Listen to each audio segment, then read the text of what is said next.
ఓం సమర్థ సద్గురు సాయినాథ్ మహారాజ్కి జై. ఓం సాయిరామ్. మన బాబా కుటుంబ సభ్యులందరికీ నమస్తే అండి.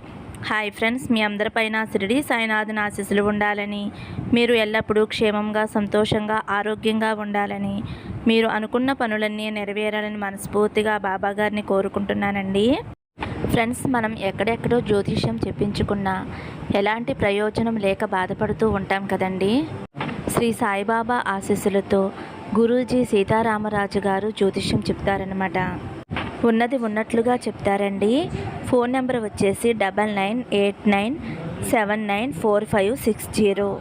మీకు ఎలాంటి సమస్య ఉన్నా సరే, ప్రేమ, పెళ్ళి, ఉద్యోగం, రాజకీయం, విదేశీ ప్రయాణం, ధనం నిలకడ లేకపోవటం, భార్యాభర్తల మధ్య గొడవలు, ఆస్తి తగాదాలు, అప్పుల బాధలు, ఇలా ఒక్కొక్కరికి ఒక్కొక్క సమస్య అనేది ఉంటుంది కదా.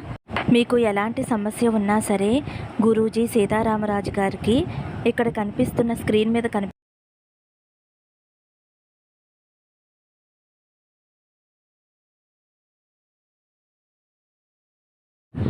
ఈరోజు వీడియోలో మన బాబాగారు సందేశం అండి. మన బాబాగారు ఏమంటున్నారంటే, తల్లి, నీ మనసు ఆనందించే ఒక మంచి మాటను తెలియజేయబోతున్నాను. నిన్ను పీడిస్తూ బాధ పెడుతున్న వారిని తొందరలోనే నీకు చాలా దూరంగా శాశ్వతంగా తరిమివేయబోతున్నాను.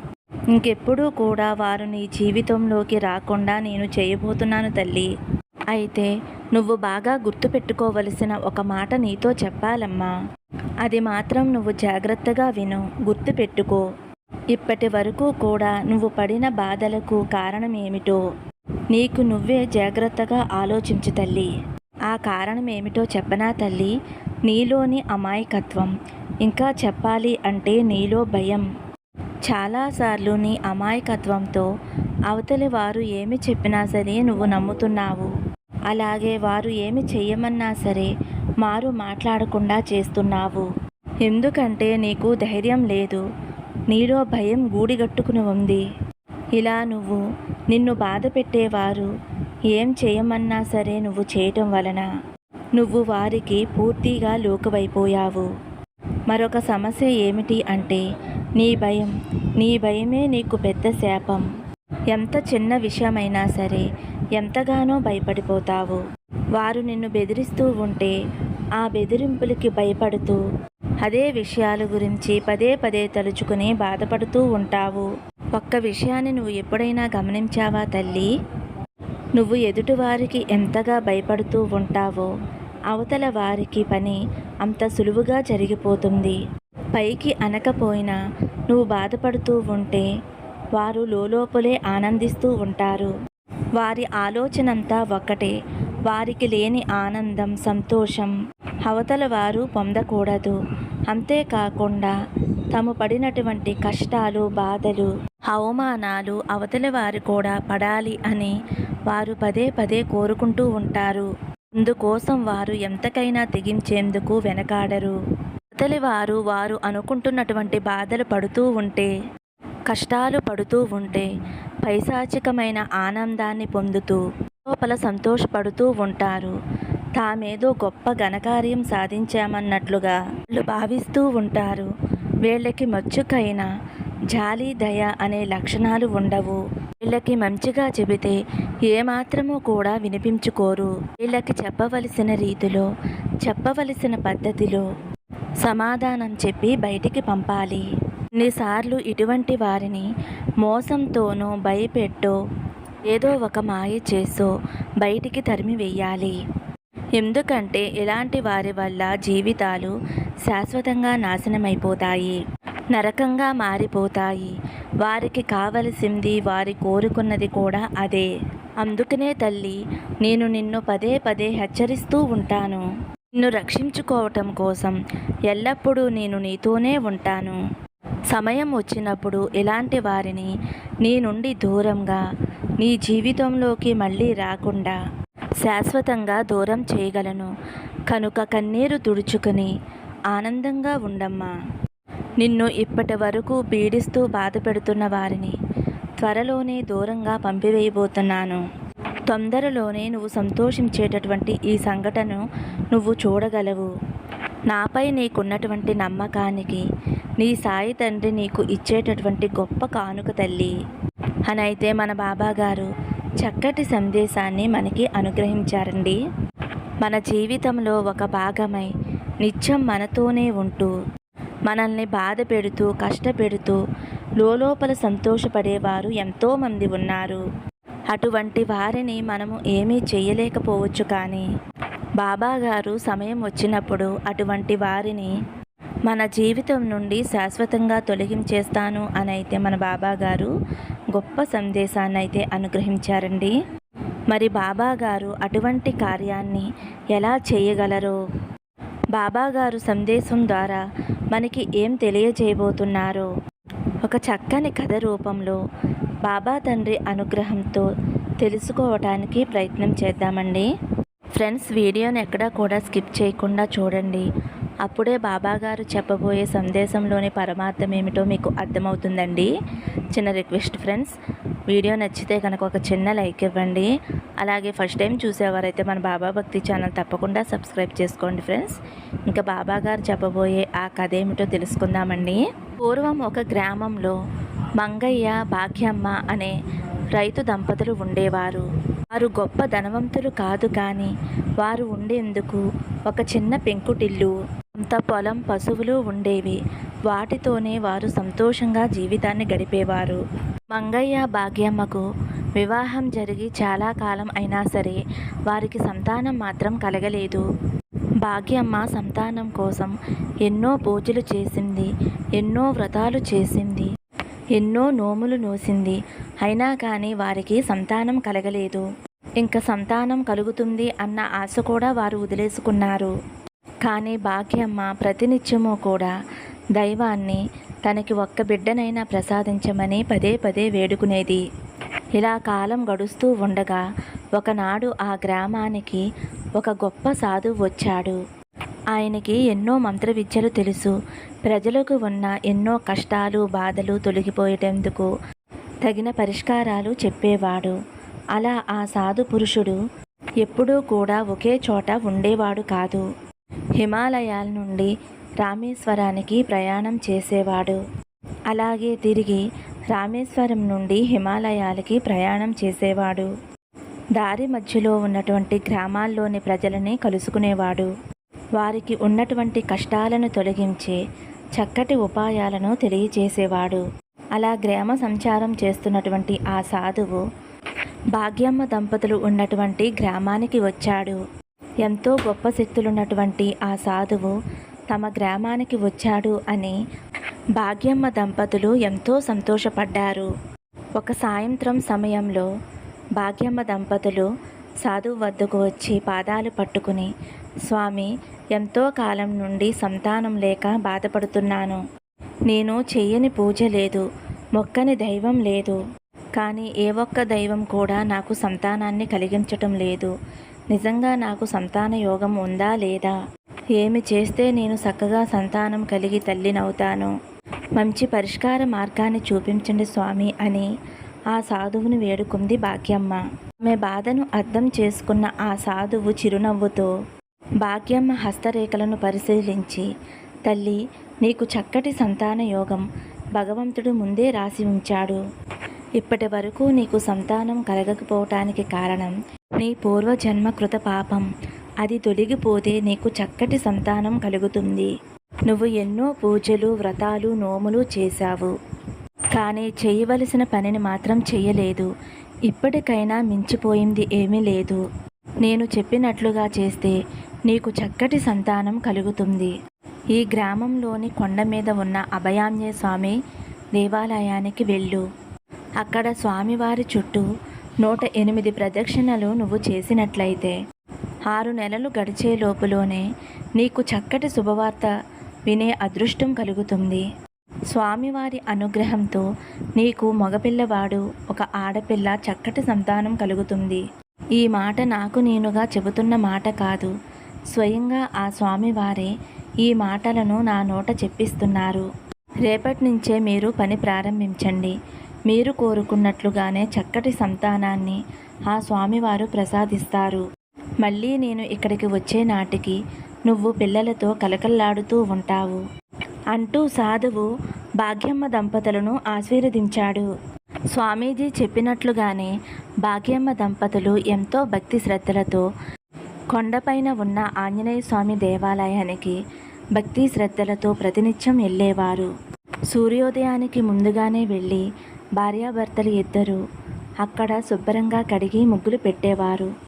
ఆ తరువాత ఇద్దరు ఆంజనేయ స్వామి మంత్రం చదువుకుంటూ 108 ప్రదక్షిణలు చేసేవారు. ఇలా వారు ఎంతో ఓర్పుతో సహనంతో సంతానం కావాలి అన్న కోరికతోటి ఆ ప్రదక్షిణలు చేస్తూ ఉండగానే 6 మాసాలు పూర్తయ్యే లోపులోనే భగవంతుడి అనుగ్రహంతో భాగ్యమ్మ గర్భవతి అయ్యింది. ఆ విషయం తెలుసుకున్న మంగయ్య ఎంతగానో సంతోషించాడు. చూస్తూ ఉండగానే కాలం గడిచిపోయింది. భాగ్యమ్మకి మొదటిగా మగపిల్లవాడు కలిగాడు. ఆంజనేయ స్వామి అనుగ్రహంతో సంతానం కలగటంతో ఆ పిల్లవాడికి హనుమంతుడు అని పేరు పెట్టారు. అలా జరిగిన 1 సంవత్సరం తర్వాత వారికి ఒక ఆడపిల్ల పుట్టింది. ఆ పాపకి సుందరి అని పేరు పెట్టారు.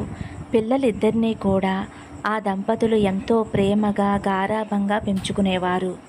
తమకు కలిగిన భాగ్యానికి ఆ ఆంజనేయ స్వామే కారణమని, ఆ సాధువు రూపంలో వచ్చి తమను అనుగ్రహించారని అందరికీ చెప్పుకుంటూ ఆనందపడేవారు. మొదట పుట్టిన హనుమంతుడు చాలా తెలివైనవాడు, బాగా లోకజ్ఞానం కలిగినవాడు, చదువు సంధ్యల్లో ఆటపాటల్లో ఎంతో చురుకైనవాడు. హనుమంతుడికి చెల్లులంటే పంచి ప్రాణాలు. చెల్లెలకి ఏ చిన్న కష్టం వచ్చినా ఒప్పుకునేవాడు కాదు. అలాగే సుందరి పేరుకు తగినటువంటి అమ్మాయి, బాగా అమాయకురాలు, అన్నిటికీ మించి భయస్థురాలు. ఆ భయం వలన బయటికి వెళ్ళలేక సుందరి పెద్దగా చదువుకోలేకపోయింది. ఇంట్లోనే ఉంటూ తల్లికి చేదోడు వాదోడుగా ఉండేది. ఇంట్లోని పనులన్నీ కూడా చాకచక్యంగా చేసేది. ఇల్లు చక్కదిద్దటంలో సుందరి తర్వాతే ఎవరైనా అనే పేరు తెచ్చుకుంది సుందరి. ఇలా చూస్తూ ఉండగానే వారాలు, నెలలు, సంవత్సరాలు గడిచిపోయాయి. పిల్లలు పెరిగి పెద్దవారయ్యారు. సుందరి పెళ్ళిడికి వచ్చింది. తమ అమ్మాయికి గొప్పింటి సంబంధం చెయ్యాలని ఉద్యోగం చేసే వ్యక్తికి ఇస్తే తన కూతురు సుఖపడుతుంది అని అనుకునేవారు భాగ్యమ్మ దంపతులు. అందుకు గాను తమకున్నటువంటి బంగారాన్ని, పొలాన్ని అమ్మైనా సరే గొప్పగా కట్న కానుకలు ఇస్తామని, గొప్ప సంబంధం ఏదైనా ఉంటే చెప్పమని తెలిసిన వారికి, స్నేహితులకి అందరికీ కూడా చెప్పారు. అలా భాగ్యమ్మ దంపతులు ప్రయత్నం చేస్తూ ఉండగానే ఆ గ్రామానికి దగ్గరలో వేరే గ్రామం ఉండేది. అక్కడ రామానుజం అనే అబ్బాయి ఉన్నాడు. అతను జమీందారు గారి దగ్గర ఎంతో గొప్ప ఉద్యోగం చేస్తూ ఉండేవాడు. అతనికి ఇంకా పెళ్లి కాలేదు. అతనిని అతని మేనమామే పెంచి పెద్ద చేశాడు. రామానుజానికి తల్లి తండ్రి చిన్నతనంలోనే చనిపోవడంతో మేనమామే తల్లి తండ్రి పెంచి ఎంతో గారాబంగా చూసుకుంటూ ఉండేవాడు. రామానుజం చిన్నప్పటి నుంచి కూడా చదువుల్లోనూ ఆటపాటల్లోనూ ఎంతో తెలివితేటలుగా ఉండేవాడు. రామానుజానికి చదువుపై ఉన్న శ్రద్ధను చూసి అతను మేనమామ కాదు అనకుండా అతన్ని గొప్పగా చదివించాడు. అలా రామానుజం చదువు పూర్తవగానే జమీందారు దగ్గర నుంచి కబురు వచ్చింది. అలా జమీందారు గారి ఆస్థానంలో రామానుజానికి మంచి ఉద్యోగం లభించింది. అది తెలుసుకున్న మేనమామ ఎంతో సంతోషించి రామానుజానికి చక్కటి అమ్మాయిని చూసి వివాహం చేసిస్తే అతనికి ఉన్న లోటు కూడా పూడిపోతుంది అని అనుకుని మేనమామ తనకి తెలిసిన వాళ్ళకి సంబంధం చూడమని చెప్తాడు. తెలిసిన వారి ద్వారా సుందరి సంబంధం తెలియటంతో కొంతమందిని తీసుకుని భాగ్యమ్మ దంపతులు ఉన్న గ్రామానికి వచ్చాడు. అక్కడ వారి చేసినటువంటి మర్యాదలు అన్నీ చూసి ఎంతగానో సంతోషించాడు. అన్నిటికన్నా సుందరి వినయ విధేయతలు చూసి, చక్కటి రూపం చూసి రామానుజుడికి తగిన జోడీ అని నిర్ణయించుకుని ఒకనాడు రామానుజాన్ని ఆ గ్రామానికి తీసుకుని వచ్చాడు. రామానుజం మేనమామతో పాటు వచ్చి సుందరిని చూసి ఎంతగానో ఇష్టపడ్డాడు. తనకు అమ్మాయి నచ్చింది అని తనను వివాహం చేసుకుంటాను అని చెప్పడంతో మేనమామ కూడా ఎంతో సంతోషించి ఒక శుభముహూర్తం నిర్ణయించి ఆ శుభముహూర్తానికి పెళ్లి ఏర్పాట్లు చేసుకోమని భాగ్యమ్మ దంపతులకు కబురు పెట్టాడు మేనమామ.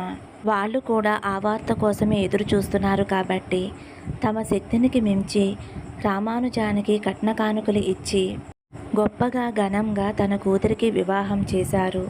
అలా రామానుజంతో వివాహం జరిగిన తరువాత అత్తగారు వెంటనే ఎంతో సంతోషంగా గడిపాడు రామానుజం. నా భార్యతో అత్తగారు మాంగారుతో తొందరలోనే నగరంలో ఒక ఇల్లు అద్దెకు తీసుకుంటాను అని చెప్పి తన దారిన తను నగరానికి చేరుకున్నాడు. అలా నగరానికి చేరుకున్న రామానుజం ప్రతినిత్యము కూడా అద్దె ఇల్లు కోసం ఎంతగానో శ్రమించాడు. ఆ నగరం చాలా అందమైన విశాలమైన నగరం. ఎన్నో వసతులు ఆ నగరంలో ఉండటం చేత ఆ నగరం ఎప్పుడూ కూడా రద్దీగా ఉండేది. ఆ నగరంలో ఇల్లు దొరకటం చాలా కష్టమని రామానుజానికి అర్థమైంది. నగరానికి వెలుపల 3 గదులు ఉన్న ఇల్లును అద్దెకు తీసుకున్నాడు. ఆ తరువాత తన భార్యని కాపురానికి పంపించమని తన మేనమామ చేత అత్తమామలకి కబురు పంపించాడు. అలాగే మంగయ్య దంపతులు సుందరిని చీరా సారెలతోటి ఎంతో ఘనంగా కాపురానికి పంపించారు. అలా కాపురానికి వచ్చిన సుందరితో రామానుజం, నేను ఈరోజు సాయంత్రానికి ఇంటికి రాను. నువ్వు ఈ సామానం అంతా కూడా ఈ 3 గదులలో చక్కగా సర్దుకో. సాయంకాలం నువ్వు వంట చేయవలసిన అవసరం లేదు. నా స్నేహితుడు మనిద్దరిని భోజనానికి రమ్మని మరీ చెప్పాడు. మనకి కొత్తగా వివాహం జరిగింది కనుక సాయంకాలం దేవాలయం దర్శనం చేసుకుని మా స్నేహితుడి ఇంటికి వెళదాం. నేను వచ్చేసరికి నువ్వు చక్కగా అలంకరించుకుని ఉండు. అలా భార్యతో చెప్పి రామానుజం బయటికి వెళ్ళాడు. రామానుజం అక్కడి నుంచి వెళ్ళగానే సుందరి ఆ గదులన్నీ కూడా తిరిగి చూసుకుంది. 3 గదులే అయినా సరే ఆ ఇల్లు ఎంతో విశాలంగా ఉంది. తనకి తన పుట్టింటి వారు ఇచ్చిన సారె చాలా ఎక్కువగా ఉంది. అవన్నీ ఎలా సర్దుకోవాలో నిర్ణయించుకున్న సుందరి ముందు గదిలో కుర్చీలు వేసింది. ఒక గది మధ్యలో చక్కగా పాత్ర పెట్టి నీళ్లు పోసి గులాబీలతో అలంకరించింది. మధ్య గదిలో పుట్టింటి వారు ఇచ్చిన మంచము, నిలువుటద్దము, అలాగే బీరువా ఇవన్నీ కూడా చక్కగా సర్దుకుంది. ఇక చివరగా 3వ గదిలో వంట పాత్రలు, వంట సామానం అన్నీ కూడా చక్కగా సర్దుకుంది. పనులన్నీ పూర్తి చేసుకుని చక్కగా అలంకరించుకుని పెరట్లో ఉన్న సన్నజాజులు కోసి మాల కడుతూ రామానుజం కోసం ఎదురు చూస్తూ ఉంది. అలా సుందరి కూర్చున్న చోటికి కిటికీలోంచి ఒక కోతి అకస్మాత్తుగా దూకింది. ఒక్కసారిగా కోతి గదిలోకి రావటంతో సుందరి హడిలిపోయింది. గబగబా గదిలోకి వెళ్దామని అనుకునే లోపే ఆ కోతి అక్కడే కుర్చీలో కూర్చుని ఒక పిశాచిలా మారిపోయింది. అలా ఒక్కసారిగా ఆ పిశాచిని చూసి సుందరికి భయం వేసింది. అయితే ఆ పిశాచి సుందరిని చూస్తూ, నువ్వు భయపడవలసిన అవసరం లేదు. నేను నీకు ఏ అపకారమూ చేయను. నేను ఒక విషయం చెబుతాను, జాగ్రత్తగా విను. ఇల్లు నాదే.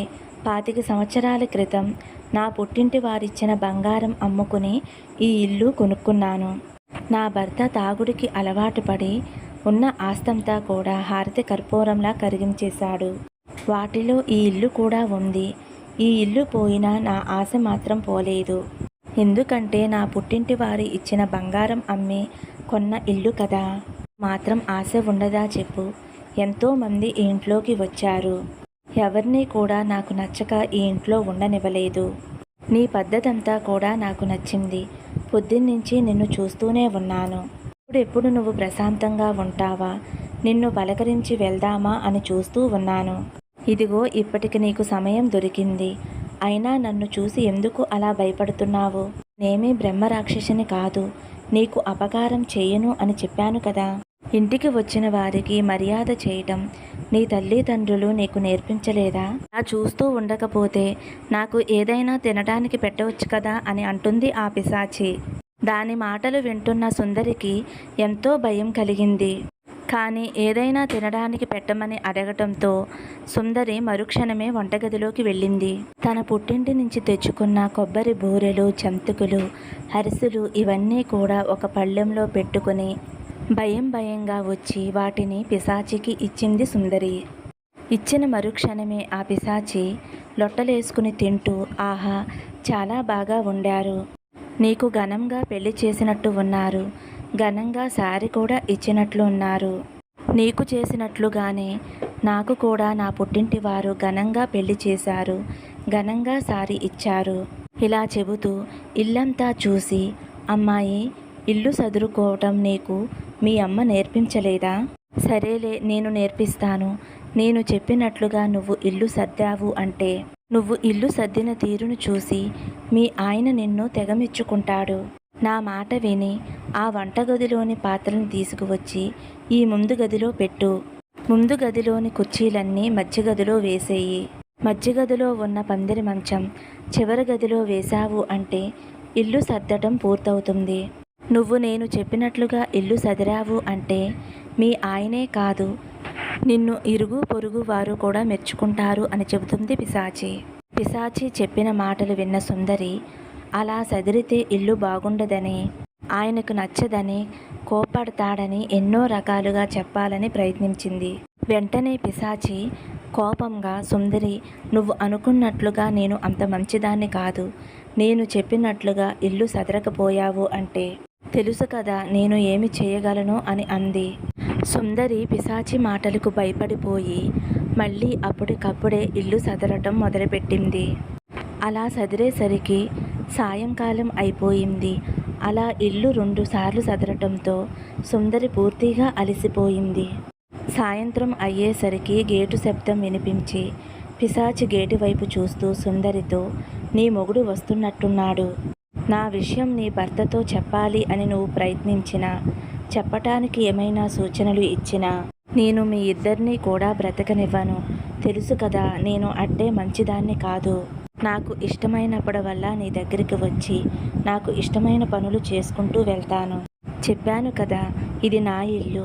ఇక్కడ మీరందరూ కూడా నా ఇష్ట ప్రకారమే నడుచుకోవాలి అంటూ పిశాచి కోతిగా మారిపోయి కిటికీలోంచి బయటికి వెళ్ళిపోతుంది. సుందరి ఆ పిశాచి వెళ్ళిన వైపు నుంచే చూస్తూ అలాగే భయంతో నిలబడిపోయింది.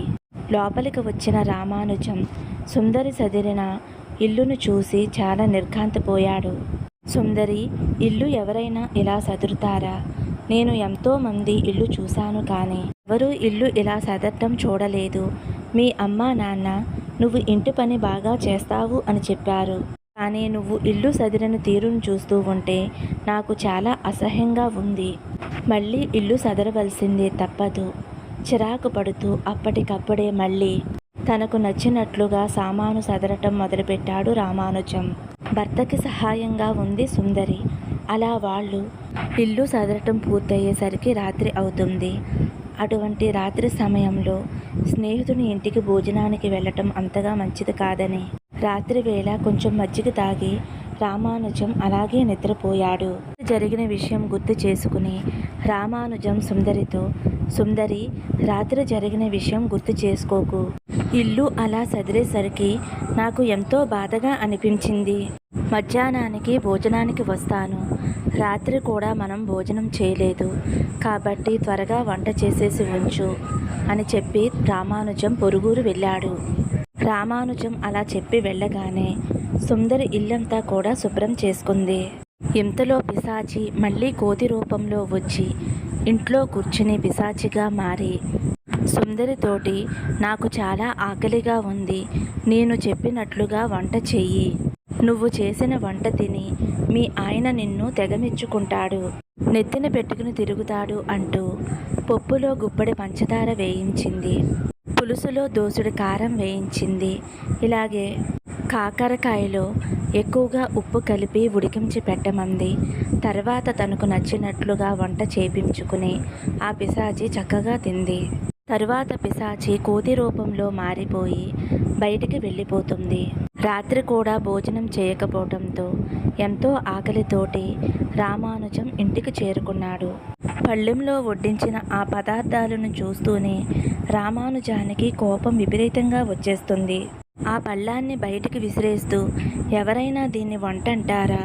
ఇది వంట కాదు. నా కర్మ కొద్దీ నిన్ను పెళ్లి చేసుకున్నాను. నీకు ఇంటి పని వంట పని బాగా వచ్చని నీ పుట్టింటి వారు నా మేనమామ చెప్పటంతో నేను నమ్మి నిన్ను పెళ్లి చేసుకోవటం తప్పు చేశాను. నీకు ఇల్లు సదరటమే కాదు, వంట చేయటం కూడా రాదు అని అసహ్యించుకుని అప్పటికప్పుడే అక్కడి నుంచి వెళ్ళిపోతాడు రామానుజం. అలా రామానుజం కోప్పడి బయటికి వెళ్ళిపోవటంతో సుందరి కంటతడి పెట్టుకుని వంటగదంతా కూడా శుభ్రం చేసుకుంటుంది. అలా ప్రతిరోజు సుందరి చేత పిచ్చి పనులన్నీ చేయించేది పిశాచి. రామానుజం సుందరిని తిడుతూ ఉంటే చెట్టు మీద నుంచి పిశాచి చూసి చాలా ఆనందపడేది. ఆ పిశాచి బాధ పడలేక సుందరి ఒకరోజు రాత్రి భర్తతోటి, నేను మా ఇంటికి వెళ్ళి 4 రోజులు ఉండి వస్తాను. ఆ మాటలకి కోపంతో రామానుజం, నీ ఇష్టపూర్వకంగా వెళ్ళు, మళ్ళీ రావలసిన అవసరం లేదు. పిచ్చిదాన్ని పెళ్లి చేసుకుంటాను అని నేను కలలో కూడా అనుకోలేదు అని కోపంగా అంటాడు. తెల్లవారుగానే సుందరి పుట్టింటికి ప్రయాణమై వెళ్ళిపోయింది. అలా వచ్చిన కూతురిని చూసి భాగ్యమ్మ, ఏమైంది తల్లి, ఇలా అయిపోయావు? ఆ అబ్బాయి నిన్ను బాగా చూసుకోవటం లేదా అని ఎన్నో ప్రశ్నలు వేసింది కూతుర్ని. తల్లిదండ్రులు భయపడతారని అర్థం చేసుకున్న సుందరి ఆ విషయాలేమీ కూడా తల్లిదండ్రులతోటి చెప్పలేదు. కానీ సుందరి అన్నగారు హనుమంతుడు కానీ అక్కడ ఏదో జరిగింది అని గ్రహించాడు. తర్వాత రోజు హనుమంతుడు తన చెల్లెల్ని దేవాలయానికి తీసుకువెళ్ళి మరీ అడగటంతో పిశాచితోటి తన పడుతున్న బాధలన్నీ చెబుతుంది అన్నతోటి. అన్నీ విన్న హనుమంతుడు తన చెల్లెలుతోటి, చెల్లి, త్వరలోనే ఆ పిశాచి పీడ నేను విరగడి చేస్తాను, నేను చెప్పినట్లుగా చెయ్యి అంటూ తను ఏం చెప్పాలనుకున్నాడో సుందరితో చెబుతాడు. మర్నాడు హనుమంతు పట్నానికి వెళ్తాడు. హనుమంతుని చూసిన రామానుజం, ఏమి బావా, మీ మతిలేని చెల్లుడు చేసిన పనికి నేను ఇంకా ఉన్నానా పోయేనా అని చూసేందుకు వచ్చావా అంటూ బాధపడుతూ అడిగాడు. అప్పుడు హనుమంతు రామానుజాన్ని పక్కకు తీసుకువెళ్ళి పిశాచితో సుందరి పడుతున్న బాధలన్నీ కూడా వివరించాడు. అవన్నీ విన్న రామానుజం తన భార్య పిశాచి వల్ల ఎన్ని ఇబ్బందులు పడుతుందో అర్థం చేసుకుని బాధపడ్డాడు. అప్పుడు హనుమంతు రామానుజాన్ని చూసి, కన్నీరు పెట్టుకోవటం కాదు, దాని పీడ మీకు లేకుండా చేస్తాను, ఏమి చెయ్యాలో నేను చెబుతాను అంటూ ఏమి చెయ్యాలో చెప్తాడు.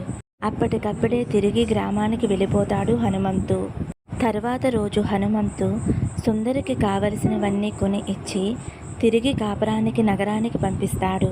అలా మళ్ళీ వచ్చిన సుందరి వంటగదిలో వంట చేయటానికి కూర్చోగానే కోతి రూపంలో ఉన్న పిశాచి వంటగదిలో సుందరి దగ్గరికి వచ్చి పక్కన ఉన్న పీట మీద కూర్చుని, నువ్వు పుట్టింటికి వెళ్ళి వారం రోజులయ్యింది, నువ్వు తిరిగి వస్తావో లేదో అని భయపడ్డాను, నాకు చాలా ఆకలిగా ఉంది, నాకు మీ ఆయనకి ఇద్దరికీ వంట చేసి నా వంట తిని నేను వెళ్ళిపోతాను అనేసరికి అది చెప్పినట్లుగానే వంట చేస్తుంది సుందరి. పిశాచి వండిన పదార్థం తినేసి బయటికి వెళ్ళిపోయి చెట్టు మీద ఉండి చూస్తూ ఉంటుంది. ఇంతలో మధ్యాహ్నం భోజనానికి వచ్చిన రామానుజం సుందరి వడ్డించిన వాటిని తింటూ వస్తున్న వాంతులను ఆపుకుంటూ, ఆహా, ఎంత బాగా వంట చేశావు, నీలాంటి భార్య దొరకటం నాకు ఎంతో అదృష్టం అంటూ పొగుడుతూ ఆ భోజనం చేస్తాడు. భర్తకు స్నానం చేయడానికి చన్నీళ్లను ఇస్తుంది. రామానుజం, ఆహా, చన్నీళ్లు స్నానం ఆరోగ్యానికి ఎంతో మేలు చేస్తుంది అంటూ చన్నీళ్లు స్నానం చేస్తాడు. అలా ప్రతిదానికి కూడా మెచ్చుకుంటాడు రామానుజం.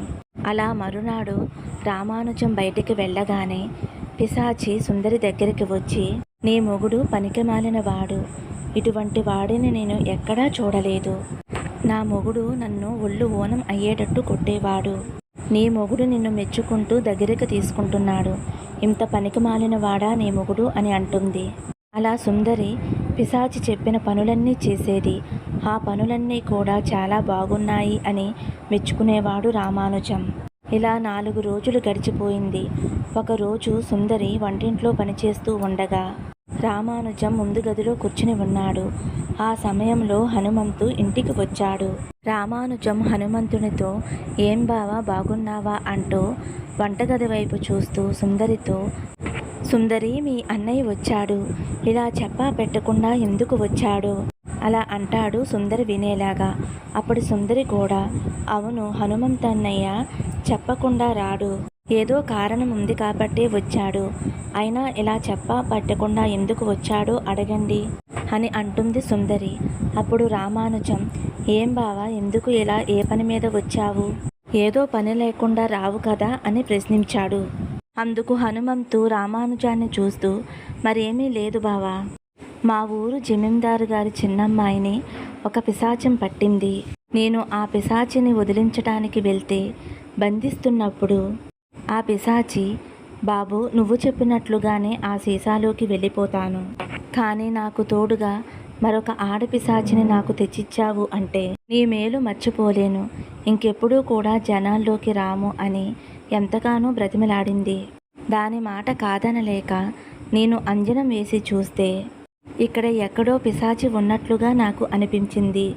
ఈరోజు రాత్రి నల్ల మేకను బలి ఇచ్చి ఆ పిశాచిని ఈ సీసాలో బంధించి తీసుకువెళ్దాము అని వచ్చాను. అందుకే మీతో చెప్పా పెట్టకుండా వచ్చాను అని అంటాడు హనుమంతు.